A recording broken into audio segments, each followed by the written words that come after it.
వివాదాస్పద వీడియోలతో వార్తల్లో నిలుస్తున్న యూట్యూబర్ అన్వేష్ కు ఉచ్చు బిగుస్తోంది. అభ్యంతరకరమైన పదజాలం వాడుతూ సామాజిక నిబంధనలను ఉల్లంఘిస్తున్నాడనే ఆరోపణలతో పంజాగుట్ట పోలీసులు ఇప్పుడు అతడి డిజిటల్ సామ్రాజ్యాన్ని కుప్పకూల్చేందుకు సిద్ధమయ్యారు. తాజాగా అన్వేష్ కు చెందిన సోషల్ మీడియా ఖాతాలను శాశ్వతంగా నిలిపివేయాలని పోలీసులు నిర్ణయించారు.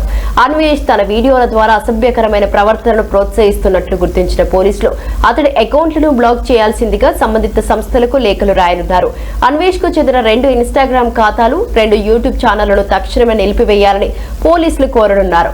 రాష్ట్ర సైబర్ క్రైమ్ విభాగంతో పాటు పంజాగుట్ట ఏసీపీ కార్యాలయం నుండి ఈ మేరకు 2 వేర్వేరు లేఖలను ఆయా ప్లాట్ఫామ్ల ప్రతినిధులకు పంపాలని అధికారులు నిర్ణయించారు.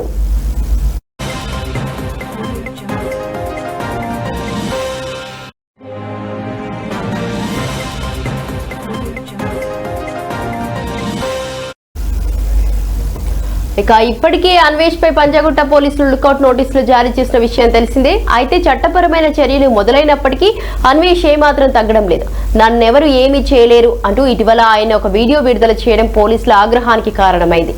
తన ఒక ఇన్స్టాగ్రామ్ అకౌంట్ బ్లాక్ అయినప్పటికీ తనకు మరిన్ని ప్రత్యామ్నాయ ఖాతాలు ఉన్నాయంటూ ఆయన సవాల్ విస్తరడం గమనార్హం. గతంలో కూడా అన్వేష్ చేసిన కొన్ని వీడియోలు వివాదాస్పదంగా మారాయి. అసభ్యకరమైన పదజాలం వాడుతూ సమాజంపై తప్పుడు ప్రభావం చూపిస్తున్నారనే ఫిర్యాదులు రావడంతో పోలీసులు ఈ కఠిన నిర్ణయాలు తీసుకుంటున్నారు. లుకౌట్ నోటీసులతో పాటు ఇప్పుడు డిజిటల్ అకౌంట్లను కూడా మూసివేయిస్తుండటంతో అన్వేష్ కు ఇకపై తన అభిప్రాయాలను పంచుకోవడానికి వేదికలు లేకుండా చేసేందుకు పోలీసులు పక్కా స్కెచ్ వేశారు.